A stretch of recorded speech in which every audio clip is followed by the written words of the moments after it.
From NPR News, it's All Things Considered. I'm Linda Wertheimer. And I'm Melissa Block. The singer and songwriter Gillian Welch has a new album out called Time the Revelator, with her trademark stripped-down sound, just two voices, two guitars, intimately twined. But when I pass through the pearly gate, will my gown be gold instead, or just a red clay roll with a red clay wings and a red clay halo for my hair? It can sound like Gillian Welch is singing her own harmony, but in fact it's her partner and collaborator, David Rawlings. They met back in 1990 as students at the Berklee School of Music in Boston, moved to Nashville 2 years later. They came by our studios to talk about how they create their sound. It wasn't until we were down in Nashville that we actually sang together as a duet, and that was one of the most sort of telling moments, because we had a pretty good blend from the very beginning. Do you ever remember singing together in Boston? Only in a big pickin' circle or something, and we were listening to some bluegrass, but I hadn't really dug into the sort of brother team music, the Blue Sky Boys or the Louvin Brothers and the Delmore Brothers at the time. And a lot of the first singing that we ever did together was to take those songs and to try to do them. And with Gil being the lead singer, it was interesting that the lead then became on the top voice, whereas in most of those brother duets, the lead voice was the bottom voice. And so we could sort of copy the notes that they were singing exactly, but because everything was inverted, it gives it all a different sound. Everything is free now, that's what they say. Everything I ever done, gotta give it away. Someone hit the big score, they figured it out, that we're gonna do it anyway, even if it doesn't pay.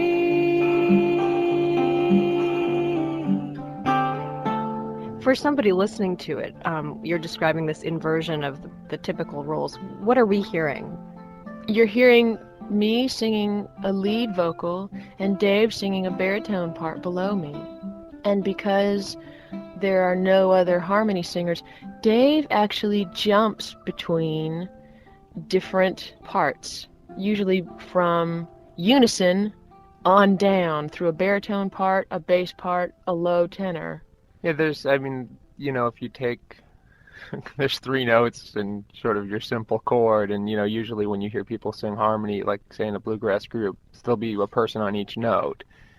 If there's only two people, there's a lot more flexibility as far as, you can be on either of those other parts, so you can create sort of a wide harmony sound, or you can jump get really to whichever close. note is the most interesting at that moment. Right. Like whatever harmony part would be kind of the most colorful interval over that chord, Dave can go to that note. You have a song on your new album, Dear Someone, which is a duet. I mean, you're both singing throughout the whole song. Right. And I wonder if we could have you play that song for us today.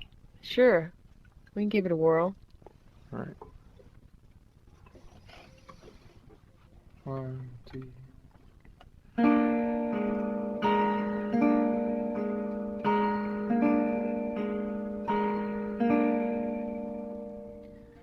I wanna go all over the world and start living free.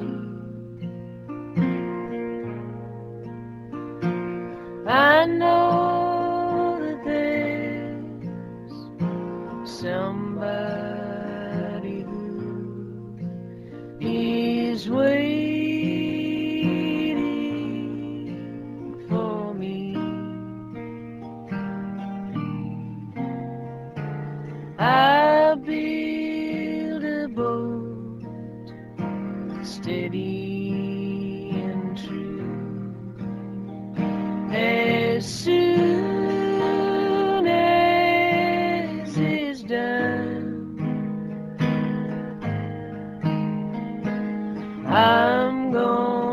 sail along in a dream of my dear someone.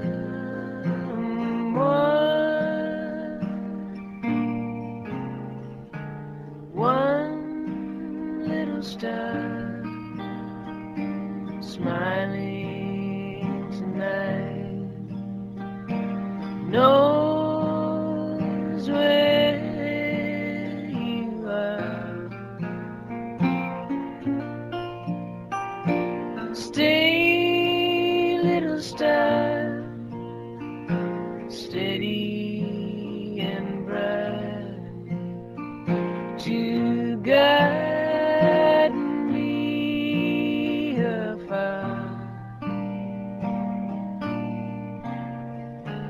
Rush, little wind, over the deep, for now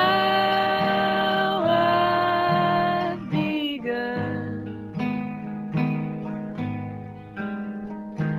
Hurry and take me straight into the arms of my dear someone.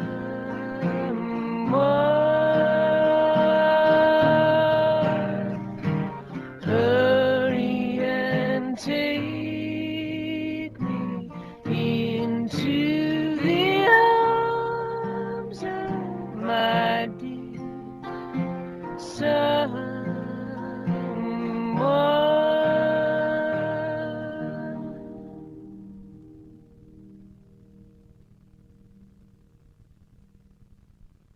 I want to ask you about the harmonies on that song. There's something that's happening, and I don't know what it is musically when you're towards the end and you come to the word arms. That's an interesting chord that we're outlining. Between the two guitars and the two voices, there's some very close harmony that's sort of, rubbing right there. Hurry and take me straight into the arms. So it's pretty rich there. Yeah, I was struck by something you said about how these songs sound to you. I think, most of us would hear bluegrass in there and mountain music and certainly old-timey kind of folk. You described them as tiny rock songs. Some of them, yeah. Some of them are sort of working from a different palette, and the whole mood is a very, very different mood from an album of old time songs,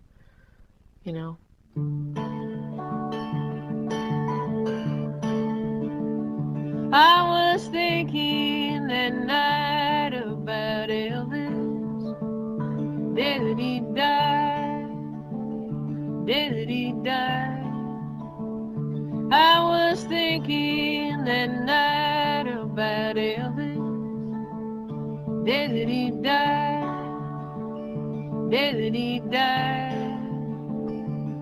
Just a country boy, combed his hair, put on a shirt his mother made, and went on the air, and he shook it like a chorus girl, and he shook it like a Harlem queen, he shook it like a midnight rambler, baby, like he never seen, like he never seen. There's something about this new album that seems a little looser, dreamier maybe than your earlier albums lyrically. Our last album was very tight, kind of wintry. And I think both of us wanted to feel like we had more room to move. And so this new album feels more spacious. Dave, do you see it the same way? I noticed that there was a certain looseness also in the guitar playing. There was a lot less maybe arranging going on. Or let me just say that a lot more of the stuff on the record was pretty much improvised. There weren't a lot of takes done of really any of the songs, so stuff didn't get worked out. A lot of the cuts on the new album are first takes. No kidding. One of them's the first time we ever played it ever. Yeah.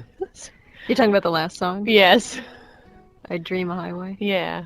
Which is almost 15 minutes long. And that was the first time you had actually done the whole thing? Ever played it top to bottom. Yeah. Which lover are you, Jack of Diamonds? Now you bear me, you and I regret. I sent a letter, don't know who I am. I dream the highway back to you. Yeah, there's a certain, the reading that you give something the first time, I think there's a little extra in you for it. And then after the fact, it's very interesting for me to get to hear that. I'm entertained by it. Knowing that this is the first time you'd ever done it. Yes, because it's very, very free, very unconscious. When I listen to it now, I hear us playing. We're not even really thinking. We're not trying to remember an arrangement, which sometimes is the kiss of death. That's the last thing I want to hear musicians doing, is trying to remember their part. I just want to hear them playing. A winding ribbon with a band of gold, a silver vision come and bless my soul. I dream a highway back to you. Gillian Welch and David Rawlings. Their new album is called Time the Revelator. You're listening to NPR's All Things Considered.